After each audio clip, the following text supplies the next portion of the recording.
Exercise 4.2 class 10th NCERT का question number 6 है आपके सामने। A cottage industry produces a certain number of poetry article in a day. एक cottage industry है, cottage उद्योग है जो निश्चित संख्या में पोएट्री आर्टिकल बनाती है। इट वॉज ऑब्जर्व्ड किसी दिन ये देखा गया, ऑन अ पर्टिकुलर डे किसी दिन यह देखा गया कि that the cost of production of each article, प्रत्येक आर्टिकल की प्रोडक्शन कॉस्ट जो है वो was 3 more than twice the number of article produced on that day। उस दिन निर्मित किए गए आर्टिकल की संख्या के दुगने से 3 अधिक है। If the total cost of production on that day was 90 rupees, अगर प्रोडक्शन की जो टोटल कॉस्ट है उस दिन 90 रुपए थी, तो find the number of article produced and the cost of each article. तो हमें निर्मित किए गए आर्टिकल की संख्या और प्रत्येक आर्टिकल की कॉस्ट फाइंड आउट करनी है। मान लेते हैं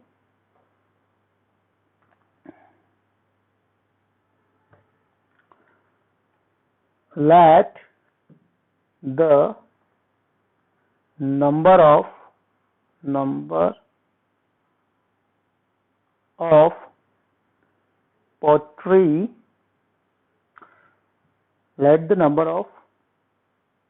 poetry article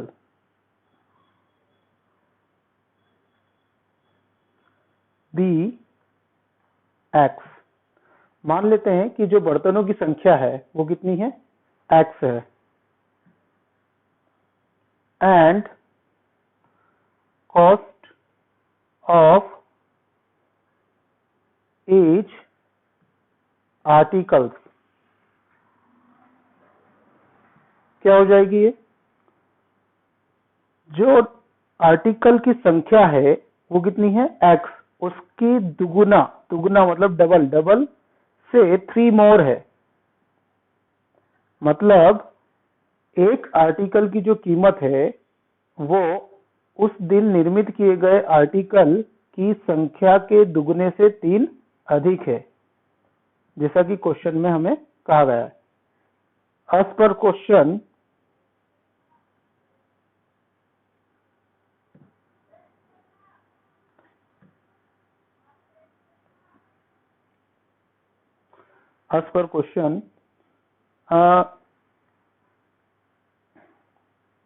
एक उस दिन जो लागत थी वो कितनी थी, उस दिन निर्मित किए गए जो बर्तन बनाए गए थे उसकी कुल लागत कितनी थी, 90 रुपीज।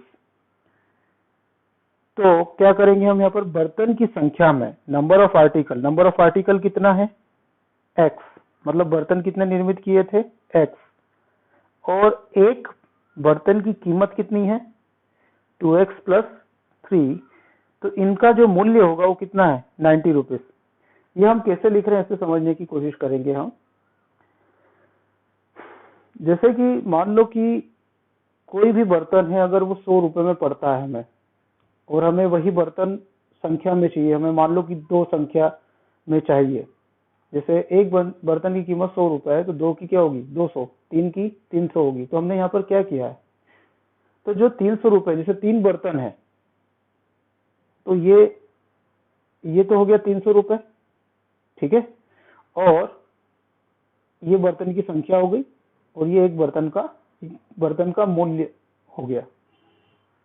मतलब अगर एक बर्तन की कीमत 100 रुपए है तो 2 बर्तन की कीमत कितनी होगी, 200 रुपए, ठीक है। तो हम ये कैसे बता रहे हैं, तो मैं आपसे पूछता हूँ कि बताओ 3 बर्तन की कीमत कितनी होगी, तो आप क्या कह दोगे, 300 रुपए। तो आपने क्या करा, आपने एक बर्तन की कीमत का बर्तन की संख्या में गुणा कर दिया, तो आपको टोटल प्राइस मिल गया, ठीक है। तो यहाँ पर वही हो रहा है कि यहाँ पर जो बनाए गए बर्तन की संख्या कितनी है, किसी दिन बनाए गए बर्तन की संख्या x रुपए, और एक बर्तन की जो कीमत है वो उस बर्तन की संख्या के दुगने से 3 अधिक है।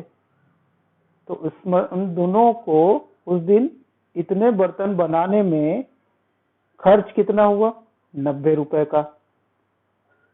तो इस तरह से हमने इसे लिखा है। अब हम यहाँ पर क्या करेंगे, इस x का यहाँ पर मल्टीप्लाई कर दीजिए, x का 2x में, 2x की पावर 2, फिर इस x का 3 में कर दीजिए, 3x इक्वल टू 90।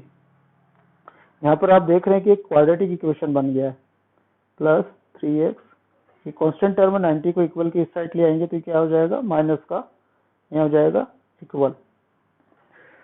अब यहाँ पर इसे हम कैसे सॉल्व करते हैं, 90, इस 90 का एक्स स्क्वायर के कोफिशिएंट के साथ मल्टीप्लाई करते हैं, 92 जा कितना हो जाएगा 180। और मीडियम टर्म के हम इस तरह से पार्टीशन करते हैं, 2 पार्ट करेंगे इसके, कि मल्टीप्लाई करें तो कितना है 180 आए मल्टीप्लाई करने पर, और प्लस या माइनस करें तो कितना मिले हमें 3। तो हम देख लेते हैं कैसे होगा ये, 180 का एलसीएम निकाल के देख लेते हैं, 2 9 जा, 2 से जब भी डिवाइड करेंगे हाफ कर दो इसे, 2 से अब डिवाइड नहीं होगा 3 से कर लेंगे, 3 1 जा 3, 3 5 जा 15, फिर 3 5 जा 15, और फिर 5 1 जा 5। देख लीजिए, तो 2 2 जा 4, 4 3 जा 12, और 5 3 जा 15। तो 12 इंटू 15 का जब आप मल्टीप्लाई करेंगे तो कितना बन जाएगा 180, और 15 में से अगर 12 को माइनस करेंगे तो कितना बनेगा 3। तो यही वो दो संख्या है। तो हम इसे किस प्रकार से लिख सकते हैं, 2x स्क्वायर प्लस, चूंकि इसका साइन, मीडियम टर्म का जो साइन है वो पॉजिटिव है, तो जो कि सब्ट्रैक्ट करने पर ही 3 मिलेगा। तो हम क्या करेंगे कि ये 15 और 12 में से जो बड़ी संख्या होगी इससे पॉजिटिव रहेंगे, तो 15x और छोटी वाली संख्या को नेगेटिव, ये हो जाएगा 12x, यह जो है माइनस का 90 इक्वल टू 0। तो ये मीडियम टर्म का हमने पार्टीशन कर दिया, 2 टुकड़े कर दिए। अब हम क्या करेंगे, 2 2 के पैर बना लेंगे। तो यहां से क्या कॉमन होगा, x ही कॉमन आएगा, क्योंकि इधर 2 है इधर 2 नहीं है। तो यहां से हमने x को कॉमन लिया, यहां से x की पावर 2 में से 1x बाहर हो गया, तो 1x अंदर रह जाएगा और ये वाला 2 अंदर रह जाएगा, प्लस ये x को हम बाहर निकाल चुके हैं, तो यहाँ कितना बचेगा 15, माइनस इन दोनों में से भी क्या कॉमन हो जाएगा आपका 4, 12, 12 की टेबल में 90 तो आता नहीं है, तो देखें क्या कॉमन आ जाएगा, यहाँ पर भी आ जाएगा आपका, जो फैक्टर यहाँ बनता है वही फैक्टर यहाँ भी बनेगा। तो यहाँ पर कॉमन आ जाएगा 6, क्योंकि 6 2 जा 12 और 6 का 15 में मल्टीप्लाई करेंगे तो 90। जो फैक्टर यहाँ पर कॉमन आता है, जो फैक्टर यहाँ बनता है वही फैक्टर यहाँ भी बनेगा। यहाँ पर देखेंगे हम दोनों में से 6 कॉमन आ रहा है 12 और 90 में से, क्योंकि 6 में 2 का मल्टीप्लाई करेंगे 12 आ जाएगा, और 6 का 15 में मल्टीप्लाई करेंगे 90 हो जाएगा। अब हमको ये देखना है कि हमने कॉमन लिया है वो रॉन्ग तो नहीं है, तो हम मल्टीप्लाई करके देखेंगे तो ऊपर वाली वैल्यूज बन जाना चाहिए। तो माइनस और प्लस, प्लस माइनस माइनस हो गया, 6 2 जा 12x ये बन गया। फिर माइनस का इस प्लस में इंटू होगा तो प्लस माइनस का इंटू क्या बनेगा माइनस, और इसका इसमें इंटू करने पर ये आएगा, मतलब ये संख्या ऊपर वाली बन चुकी है। इसका मतलब हमने जो फैक्टर लिया है वो बिल्कुल सही है, चेक कर लिया हमने। अब इन दोनों में से ये पूरा की पूरा फैक्टर ही कॉमन हो जाएगा, 2x प्लस 15, ये आपकी फर्स्ट टर्म हो जाएगी, ये आपकी सेकंड टर्म हो जाएगी।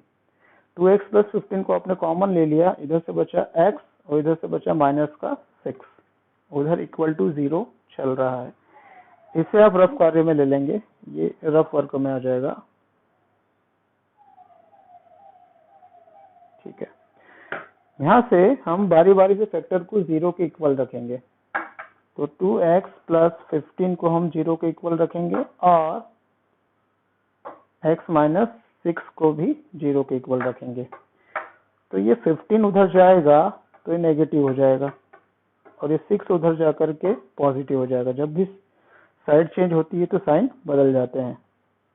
अब ये होगा x इज इक्वल टू -15/2, तो ये हो जाएगा इम्पॉसिबल। ये वैल्यू कैसी है? पॉसिबल नहीं है। क्यों नहीं है? क्योंकि ये जो x की वैल्यू आ रही है वो एक फ्रैक्शन पार्ट है, यानी कि भिन्न में है। अब हमने x को क्या माना था? आर्टिकल्स माना था, बर्तन माना था, बर्तन की संख्या माना था हमने। तो बर्तन की संख्या कभी भी इस तरह से हम कह सकते हैं कि -15/2 बर्तन है, ऐसे तो नहीं कह सकते। हम कह सकते हैं कि 1 है, 2 है, 3 है, 100 है, 50 है, ऐसा ही कह सकते हैं। ऐसा नहीं कह सकते कि बर्तन की संख्या कितनी है, -15/2 है, और ऊपर से नेगेटिव भी आ रहा है। तो ये चीजें क्या है, ये आंसर जो होगा वो इम्पॉसिबल हो गया। तो हमारा राइट आंसर कौन सा होगा? ये वाला। तो ये हमारा कैसा आंसर है? Right answer. तो नंबर ऑफ आर्टिकल्स क्या हो गया? यहां से हमें नंबर ऑफ आर्टिकल्स कितना हो जाएगा? x इक्वल टू 6, और कॉस्ट ऑफ ईच आर्टिकल, प्रत्येक आर्टिकल की जो कॉस्ट है वो क्या होगी, वो हम इससे निकाल लेंगे। 2x + 3 में x की वैल्यू रख दो, क्योंकि उसने क्या कहा था क्वेश्चन में कि प्रत्येक आर्टिकल की जो कॉस्ट है वो आर्टिकल की संख्या के दुगने से 3 अधिक है, मतलब डबल से 3 मोर है। तो 2 इंटू एक्स की जगह पर हम लिख देंगे यहाँ पर 6 + 3, 6 2 = 12 और 3 15 रुपीस आंसर। तो मतलब एक बर्तन की कीमत कितनी है? 15 रुपीस है, 15 रुपए है, और उस दिन बने बर्तन की संख्या कितनी हो गई? 6। तो ये हमारा आंसर कंप्लीट होता है। धन्यवाद दोस्तों। वीडियो समझ में आया हो तो लाइक, कमेंट और शेयर जरूर करें।